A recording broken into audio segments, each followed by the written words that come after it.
ഓണം സ്പെഷ്യലായിട്ട് കുറച്ച് പായസങ്ങൾ ഞാൻ അപ്ലോഡ് ചെയ്യുന്നത് ഇതിന് മുന്നേ കമ്മ്യൂണിറ്റി ടാബിലൊരു പോസ്റ്റ് ഇട്ടിട്ടുണ്ട്. അപ്പോൾ അതിൻ്റെ ബേസിൽ ആദ്യത്തെ പായസമാണ് ഞാൻ ഇന്ന് ചെയ്യുന്നത്. ഇന്ന് ഞാൻ ചെയ്യുന്നത് ചേനപ്പായസമാണ്. ഇവിടെ ഇപ്പോൾ ഞാൻ ഒരു 400 ഗ്രാമോളം ചേന എടുത്തിട്ടുണ്ട്.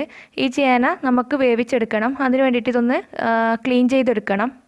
ഇതുപോലെ ചേന നമുക്ക് കട്ട് ചെയ്ത് കുക്കറിലേക്ക് ഇട്ട് കൊടുക്കണം. ചേന ചേർത്ത് കൊടുത്തിട്ടുണ്ട്. ഇതിലേക്ക് നമുക്ക് ചേന വേവിക്കാൻ വേണ്ടി ആവശ്യത്തിന് വെള്ളം ചേർത്ത് കൊടുക്കണം. വെള്ളം ചേർക്കുമ്പോൾ കൂടുതൽ അങ്ങ് ചേർക്കണ്ട. ചേനനെക്കാട്ടി കുറച്ച് താഴെ നമുക്ക് കുക്കറിൽ അടിക്ക് പിടിക്കാതിരിക്കാൻ വേണ്ടി മാത്രമാണ് വെള്ളം ചേർക്കുന്നത്. അതുകൊണ്ട് കുറച്ച് താഴെ മാത്രം വെള്ളം ചേർത്ത് കൊടുക്കുക. ഞാനിപ്പോൾ ഒരു 1.5 കപ്പോളം വെള്ളം ചേർത്ത് കൊടുക്കുന്നുണ്ട്.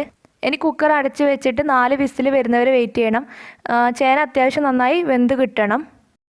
ചേന വെന്ത് വരുന്ന സമയത്ത് നമുക്ക് ഇതിന് വേണ്ടിയിട്ടുള്ള ശർക്കരപ്പാനി റെഡിയാക്കണം. അതിന് വേണ്ടി ഞാനിപ്പോൾ 300 ഗ്രാം ശർക്കര എടുത്തിട്ടുണ്ട്.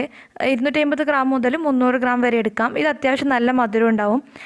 ഇത് നമുക്കൊന്ന് ഉരുക്കിയെടുക്കാം. അതിന് വേണ്ടിയിട്ട് ഒരു പാത്രത്തിലേക്ക് ഈ ശർക്കര ചേർത്ത് കൊടുക്കാം. അതിലേക്ക് 1 കപ്പ് വെള്ളം കൂടി ചേർത്തിട്ട് ശർക്കര മെൽറ്റാക്കി എടുക്കണം.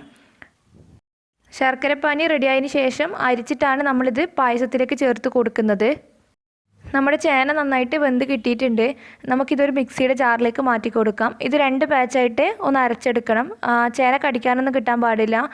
നന്നായിട്ട് മാഷ് ചെയ്യാൻ പറ്റുമെങ്കിൽ അങ്ങനെ നന്നായിട്ട് മാഷ് ചെയ്തിട്ട് ഒരു ഭാഗത്തേക്ക് മാറ്റി വെച്ചാൽ മതി. ഇതിപ്പോൾ ഞാൻ 2 ബാച്ചായിട്ട് അരച്ചെടുക്കുകയാണ് ചെയ്യുന്നത്. ചേന ഞാൻ നന്നായിട്ട് അരച്ചെടുത്ത് വെച്ചിട്ടുണ്ട്. നമുക്കിത് ഒരു ഭാഗത്തേക്ക് മാറ്റി വെക്കാം. പായസം റെഡിയാക്കുന്നതിന് മുന്നേ നമുക്കിതിന് വേണ്ടിയിട്ടുള്ള തേങ്ങാപ്പാൽ റെഡിയാക്കി എടുക്കണം. ഞാനിപ്പോൾ 2.5 കപ്പ് രണ്ടാം പാൽ എടുത്തിട്ടുണ്ട്. 1.25 കപ്പോളം ഒന്നാം പാലും എടുത്തിട്ടുണ്ട്. നമുക്കിതും റെഡിയാക്കി മാറ്റി വെക്കണം. ഇനി നമ്മൾ പായസം റെഡിയാക്കാൻ ഉദ്ദേശിക്കുന്ന പാത്രം അടുപ്പിൽ വെച്ചിട്ട് അതിലേക്ക് നമുക്ക് 2 ടേബിൾ സ്പൂണോളം നെയ്യ് ചേർത്ത് കൊടുക്കണം. ഇപ്പോൾ നെയ്യ് ഒന്ന് ചൂടായി വരുന്നുണ്ട്. ഈ ചൂടായ നെയ്യിലേക്ക് നമ്മൾ അരച്ച് വെച്ച ചേനയുടെ മിക്സും കൂടി ചേർത്ത് കൊടുക്കാം. ഇത് ജസ്റ്റ് ഒന്ന് മിക്സ് ചെയ്യുക. ഇതിലേക്ക് നമുക്ക് 1 ടീസ്പൂണോളം ഏലക്കായൻ്റെ പൊടിയും കൂടി ചേർത്ത് കൊടുക്കണം.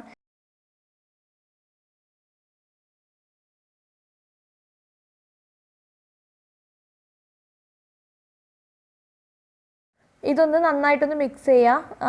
ഇങ്ങനെ ഒരു 5 മിനിറ്റോളം നമുക്ക് ചേന ഒന്ന് വരട്ടിയെടുക്കണം. പൊതുവെ പായസം വെക്കാനൊന്നും നമ്മൾ ചേന യൂസ് ചെയ്യാറില്ലല്ലോ. അപ്പോൾ ചേനയുടെ ഒരു പച്ചമണം ഉണ്ടാവും. ആ പച്ചമണം പോയി കിട്ടാൻ വേണ്ടിയിട്ടാണ് ഇതുപോലെ ഇങ്ങനെ വരട്ടിയെടുക്കുന്നത്. ഞാൻ ഈ വീഡിയോ ഷൂട്ട് ചെയ്യുന്ന സമയത്ത് പുറത്ത് അത്യാവശ്യം നല്ല മഴയുണ്ട്. അതിൻ്റെ ഒരു ചെറിയ പ്രശ്നമാണ് ഈ ലൈറ്റിൻ്റെ ഈ പ്രശ്നം. ചേന ഇപ്പോൾ നന്നായിട്ട് മിക്സായി ഇതുപോലെ നെയ്യുടെ നല്ലൊരു സ്മെല്ലൊക്കെ വരാൻ തുടങ്ങിയിട്ടുണ്ട്. ഈ സമയത്ത് നമ്മൾ റെഡിയാക്കി വെച്ച ശർക്കരപ്പാനി ചേർത്ത് കൊടുക്കണം. ഞാൻ നേരത്തെ പറഞ്ഞ പോലെ ശർക്കരപ്പാനി ചേർക്കുമ്പോൾ ഒന്ന് അരിച്ചിട്ട് വേണം ചേർത്ത് കൊടുക്കാൻ വേണ്ടിയിട്ട്. ശർക്കരപ്പാനി ചേർത്ത് കഴിഞ്ഞാൽ ഇതുപോലെ ചേന ഒന്ന് കട്ട കെട്ടിയ പോലെ ഉണ്ടാവുക. അത് നന്നായിട്ട് മിക്സ് ചെയ്തിട്ട് ആ കട്ടകളൊന്ന് ഉടച്ചെടുക്കണം.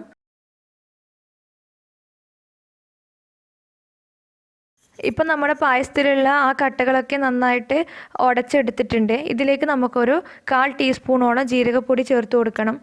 ജീരകപ്പൊടിയൊക്കെ ഓപ്ഷനിലാണ്. ജീരകപ്പൊടിയും ചുക്കുപൊടിയും ചേർത്ത് കൊടുക്കാം. ഞാനിപ്പോൾ ചുക്കുപൊടി ചേർക്കുന്നില്ല, ജീരകപ്പൊടിയാണ് ചേർക്കുന്നത്. നന്നായിട്ട് ഒന്ന് മിക്സ് ചെയ്തിട്ട് ഒന്ന് കുറുക്കിയെടുക്കണം. ഇപ്പം നന്നായിട്ട് തിളച്ച് കുറുകി വരുന്ന സമയത്ത് നമുക്കിതിലേക്ക് നമ്മൾ എടുത്തു വെച്ച രണ്ടാം പാല് ചേർത്ത് കൊടുക്കാം. രണ്ടാം പാല് കൂടി ചേർത്തിട്ട് നല്ലോണം ഇളക്കി യോജിപ്പിച്ചെടുക്കണം. എന്നിട്ട് പാല് പകുതി വറ്റി വരുന്നവരെ നമുക്ക് തിളപ്പിച്ചെടുക്കണം. ഇത് നമ്മൾ അടപ്രഥമനൊക്കെ ഉണ്ടാക്കുന്ന ആ ഒരു മെത്തേഡിലാണ് ഉണ്ടാക്കുന്നത്. പിന്നെ അതിൽ അട യൂസ് ചെയ്യുന്നുണ്ടെങ്കിൽ ഇതിൽ ചേന യൂസ് ചെയ്യുന്നു. ചേന ഉപയോഗിച്ച് വെച്ചിട്ട് ടേസ്റ്റിൻ്റെ കാര്യത്തിൽ ഒരു വ്യത്യാസവും ഇല്ല, നല്ല ടേസ്റ്റ് തന്നെയാണ്. നമ്മൾ ആദ്യം ഒന്ന് വരട്ടിയെടുക്കുമ്പം ചേനയുടെ പച്ചക്കുത്തൊക്കെ പോകുന്നുണ്ട്. നമ്മളെടുത്ത രണ്ടാം പാല് ഇപ്പം നന്നായിട്ട് തിളക്കാൻ തുടങ്ങിയിട്ടുണ്ട്. ഇതിൻ്റെ നേരെ പകുതി ആകുന്നവരെ നമുക്ക് വറ്റിച്ചെടുക്കാം.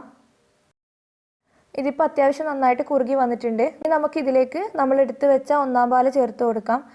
ഞാനിപ്പോൾ 1.25 കപ്പോളം ഒന്നാം പാലാണ് എടുത്തിട്ടുള്ളത്.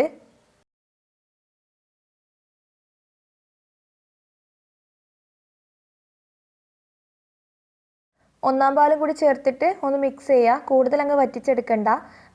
നമ്മൾ ഒരു ലൂസ് കൺസിസ്റ്റൻസിയിൽ ഓഫാക്കി ഇടുന്നതാണ് നല്ലത്. തണുത്ത് കഴിഞ്ഞാൽ കുറച്ചും കൂടി അങ്ങ് കുറുകി കിട്ടും. ഈ ഒരു പായസം ഒരു 5 പേർക്കൊക്കെ സുഖമായിട്ട് കുടിക്കാൻ പറ്റുന്ന ഒരളവാണ്. ഞാനിപ്പോൾ ഈ ഒരു സ്റ്റേജിൽ ഫ്ലെയിം ഓഫ് ചെയ്യാണ്. ഞാനിനി കൂടുതലങ്ങ് വറ്റിച്ചെടുക്കുന്നില്ല. എന്തായാലും കുറച്ച് തണുത്തതിന് ശേഷമാണ് ഞാൻ ഈ പായസം സെർവ് ചെയ്യുക. അപ്പോൾ ഈ ഒരു കൺസിസ്റ്റൻസി മതി. ഇനി കൂടുതൽ അങ്ങ് വറ്റിച്ചെടുത്താൽ സെർവ് ചെയ്യുന്ന സമയത്ത് കുറച്ച് കട്ടിയായി പോകും.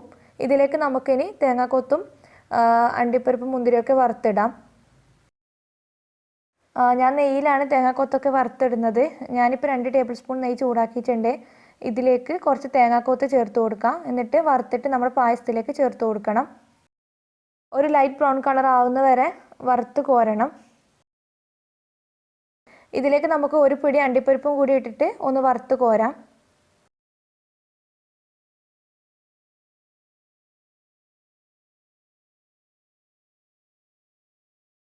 അതുപോലെ തന്നെ ഒരു കൈപ്പിടി മുന്തിരിയും കൂടി ഇതിൽ ചേർത്ത് കൊടുക്കുന്നുണ്ട്.